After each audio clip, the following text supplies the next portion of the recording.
Hi there. Today, our topic is about IT application controls. We have a dialogue between Andy, Senior Manager, Applications, and Daniel, Assistant Manager, Applications.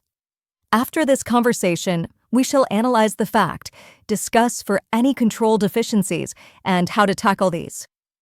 Here is the conversation. Andy, I have a question. All the applications here are owned by individual department?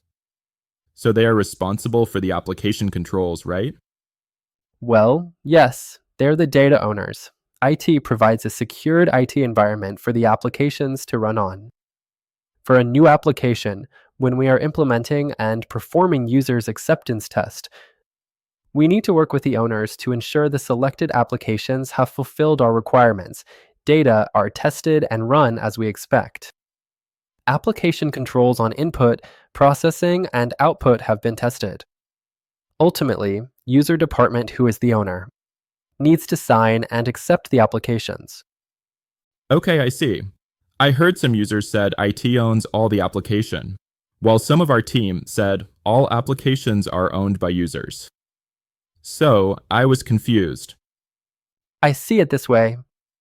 IT department has established all IT general controls to ensure all applications are running smooth in terms of confidentiality, integrity, and availability. Users tested the applications and own the data. We need to collaborate with each other. True. Next time I shall explain to our team members and users in this way for alignment in the concept. Good. Andy is right. Either users or IT department cannot be working alone. IT has their responsibilities and users on the data. IT guided users in the testing to ensure application controls are in place. Both roles are critical for application controls. Thanks for your time in watching this episode. If you like this channel, please give me a like, subscribe to this channel, and share with your friends and colleagues who may find this useful to them. Please turn on the notification bell for update of new episode. Stay tuned.